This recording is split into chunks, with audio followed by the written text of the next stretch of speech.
घ्या आपला आस्थाना पण ग्रहण करा. कोण हे जो पाठी कसं रावलो कळला जो पाठी कसं रावलो अरे अशिक्षित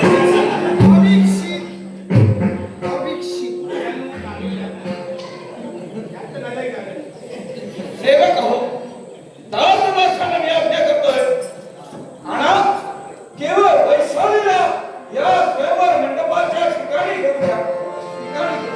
आई बाबाची रायाची कही आई बाबाची रायाची कही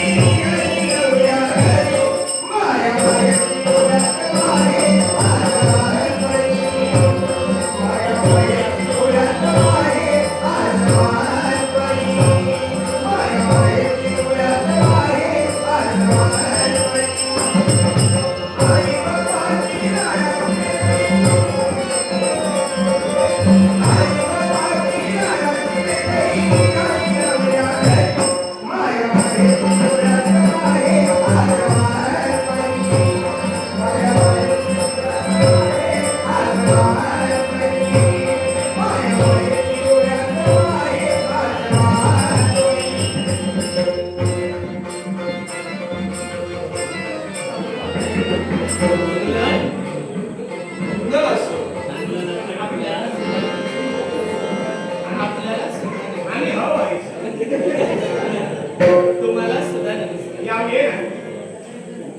देशोदेशीचे राजकुमार उपस्थित झाले माझ्या सर्वांना बाबा माझ्या इच्छेप्रमाणे तुम्ही स्वयंवर मंडप उभारले. आपली अनुमती असावी या स्वयंवराला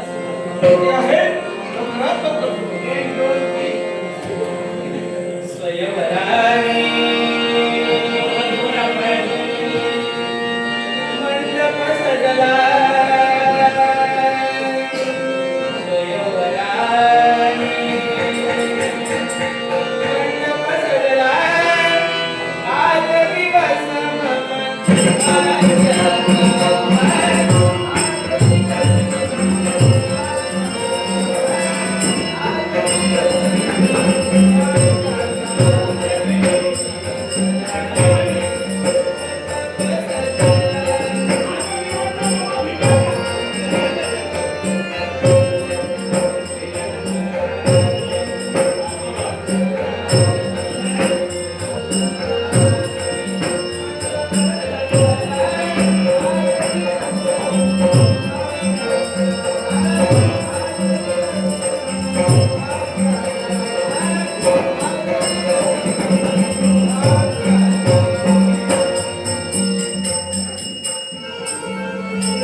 वृक्षाने हाती वरमाला घेऊन प्रत्येकाचा समान हे जरा घालते. युवराज अभिषेक पकडला म्हणून खबरदार थांबा हे शब्द मुखातून बाहेर पडले. वाईट वाटलं पण प्रश्न माझा आणि उत्तर आपलं. नक्की मिळेल. या जगात घटना घडतात. क्रिया आधी होते की प्रतिक्रिया? अर्थात क्रिया घडल्यावर त्यावर प्रतिक्रिया ठरलेली असते. म्हणजे क्रिया जर योग्य असेल तर उमटणारी प्रतिक्रिया योग्य असते. हा क्रिया अनुचित असेल तर उमटणारी प्रतिक्रिया सुद्धा अनुचित असू शकते. मग सांगा राजे, उपस्थित स्वयंवरात कुणी पसंतीस पडला नाही, क्षणभर मान्य करतोय. पण केवळ आपली कन्या आमच्या बाजूला येऊन आपल्या मुखातून पुटपुटली. उपस्थित स्वयंवरात कुणी माझ्या पसंतीस का येत नाही? अर्थात सुंदर मातांनी सुंदर मुलांना जन्म देणं बंद केलं. या स्वयंवरात कुणी माझ्या योग्यतेचा नाही, माझा पास करण्याचा नाही. मग सांगा राजे, की दूषण देण्याचा अधिकार आपल्या पुरीला कुणी दिला? अविक्षित माझी कन्या हे बोलली असेल मी मान्य करून चालले. पण जर माझी कन्या हे शब्द बोलली असं आपण म्हणता तर या गोष्टीची कल्पना आम्हाला देण्या वाचून आपण हे कृत्य का करावं? का आपण मला सांगितलं नाही? म्हणजे राजे, अधिकारी व्यक्ती तुम्ही आहात म्हणून हे निदर्शनास मी आणून देणं गरजेचं होतं. सत्य आमची सवय जरा वेगळी आहे. कदाचित तुमच्यात वेगळी असेल, तुमच्यात कदाचित ही प्रथा असेल. चोराला चोरी करून गेल्यानंतर तुम्ही दिवे पेटवत असाल. आमच्यात तसं नाही. 4 क्षणाचं त्यात शिक्षा केलं जातं. केवळ आपली ओर आमच्या बाजूला अपूर्व शब्द उच्चारून गेली म्हणून तिचा आम्ही हस्त पकडला आणि तुम्ही म्हणतात हे निदर्शनास आणून द्यायला हवं होतं. मग उपस्थित स्वयंवरात जर कुणी आपल्या पसंतीस करणार नाही तर तेवढीच जबाबदारी आपल्या वैशालीची होती. तिनं मधुकक्षात जाऊन आपल्याला बोलवायला हवं होतं आणि सांगायला हवं होतं की कुणीही स्वयंवरात माझ्या पसंतीस येत नाही. मग माझ्याच बाजूला उभा राहून किंवा नको त्या शब्दाला उपवाद करणं हा पिता आणि पुत्रीचा डाव कसा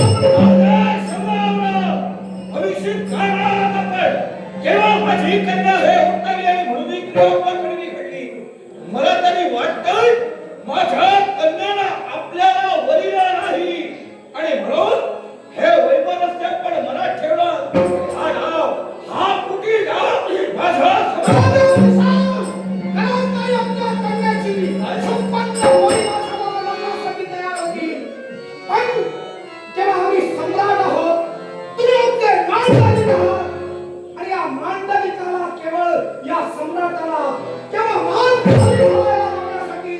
आपल्या मुलीला तुम्ही सूचना केली असेल की जाओ आणि युवराज अभिषेकच्या बाजूला जाऊन उपव्रताचे शब्द बोल. तेव्हा माझा नाईलाज आहे.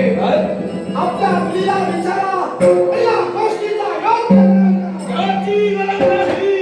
माझ्या भयावर संस्कार मी केले त्यावर मला पूर्ण विश्वास आहे. पण अभिषेक ते शब्द आपण म्हणत आहात. अर्थात या भरलेल्या स्वयंवरात केवळ आपणच या ठिकाणी विरोध दर्शवित आहोत. अरे राजकर्ता इथे आहे पण त्यातील एकही असा राजकर्ता नाही जो आपल्या शब्दाला समर्थन करतोय. राजे विशाल, मी जातीवंताचा नूर आहे. हे शब्द ऐकले आणि माझ्यातील पुरुषार्थ जागृत झाला. कदाचित तो पुरुषार्थ इथं बसलेल्या जागृताचा मला जागृत झाला नसेल. आणि म्हणूनच आम्ही या गोष्टीला विरोध दर्शविलेला आहे. तेव्हा आपल्या कन्येला सर्वांसमक्ष माफी मागायला सांगा. समस्त पुरुषांचा उपवर्ग निंदा तिला केली तेव्हा माफी मागायला सांगा. मुळी नाही. तुमच्या न्यायाची पद्धत वेगळी असेल तर आमच्या न्यायाची पद्धत देखील वेगळी आहे. सांगतोय, चरण पकडा माझ्या वळते, तिची क्षमा मागा. शतावरी शांत म्हणतात आणि एका मांडलिकाचे चरण सम्राटाकडे पकडले जाणार नाही. माझी प्रियता भूमीवर सम्राटे, तेव्हा तुम्ही जर का नमत घेत असाल तर किंवा शस्त्राचा योगे करून तुमची गाठ छाटली जाईल. मग राजवंत हाती मी घेतलाय, तुला संस्कार केला. मी संस्कार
राजा विशाल आणि अभिषेकच्या मध्यंतरी शस्त्र घेणारे कोण? पाताळ वनाचा सम्राट धनुपुत्र दृढकेश. अरे वा, आता मानवांच्या लग्नाची निमंत्रण राक्षसांना सुद्धा जाऊ. हे त्यांना विचार. हा जाप आर्यवर्तांच्या समस्त राजकारण्यांच्या उपस्थितीत मी राजा विशाल यांना विचारला. सांगा, आम्ही आपलं काय नाही केलं? एकच आपल्या मुखातून शब्द बाहेर पडले. या साऱ्या भरलेल्या पुरुषांच्या समेत फक्त तुमचा पुरुषार्थ जागा झाला. म्हणजे तुमचं म्हणणं काय? इतरत्र सारे बसलेले वीर हे षंड आहेत की काय? तुमच्या उशिरा लक्षात आलं की काय? बोलण्याचा अर्थ वैशालीच्या मुखातून शब्द बाहेर पडले. उपस्थित स्वयंवरात कुणी माझ्या पसंतीस पडत नाही. सुंदर माता आणि सुंदर मुलांना जन्म देणं बंद केलं की काय? कुणी माझ्या योग्यतेचा नाही, माझ्या पात्रतेचा नाही. राजे गुणकेश, जिच्या हाती पाळण्याची दोरी ती जगताशी उद्धरी. या जगात आई आपल्या मुलाला जन्म देते. आपला मूल बंगळा, लुळा, पांगळा, आंगळा, मुका, बैरा, कुरूप कसाही असे, प्रत्येक आईला तो प्रिय आहे.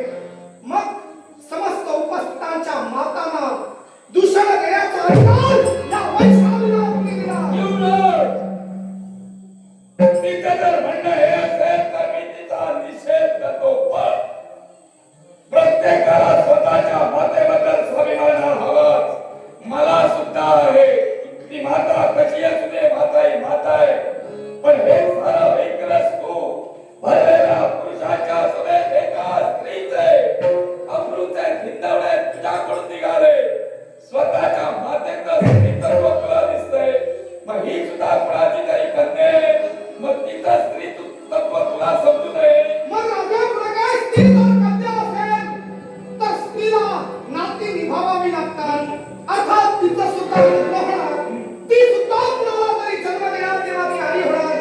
मग त्या आईचा कुणी जर उपमर्ग केला तर तिला रुचेल का? नाही ना. पण तू पण मर्यादा आहे. एका राजकन्याच्या कन्येला संस्कारमय जीवन घालावं, कधी कसं बोलावं याची योग्यता कुणाची असून आम्ही करत नाही. युवराज, सध्या ऐकलेली गोष्ट आपण न्यायासाठी घेणं योग्य नाही. इथला न्यायकर्ता दुसरा आहे. आता त्याच्या नाव दिला असता मला वाईट वाटलं नसतं आणि मला दिलेली घोषणा मला योग्य वाटत नाही. राज्यमंत्र्याचा पुरुषार्थ भरलेल्या हृदयात चिंता करण्याचा प्रबंध मान्यवंत करतो. राजमेश्वर,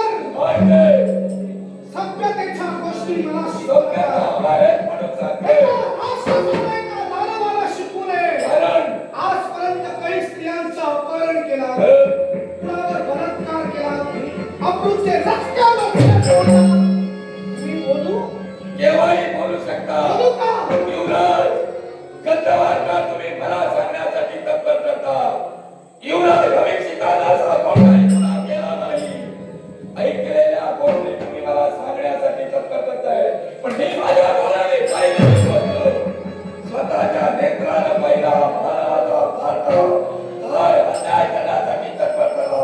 आता माझा पुरुषार्थ काय आहे हे क्षत्रियाच्या समेत समजावून देण्यासाठी आणि सिद्ध करण्यासाठी मी माझा विनायक केवळ तुम्हाला सुद्धा प्रतिकार करण्यासाठी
आपण लक्षात ठेवा.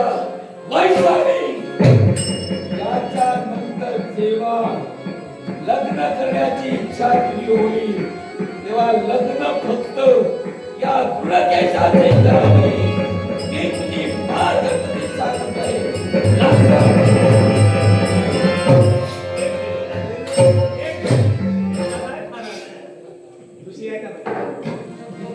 अभिषेक, अविचार तू केलाय. शासन तुला घडणार पण ते साधस होत खडतर यात्रा तुझ्या जीवनात निर्माण करणार पण तो येत. चला तुमचा निर्णय होईपर्यंत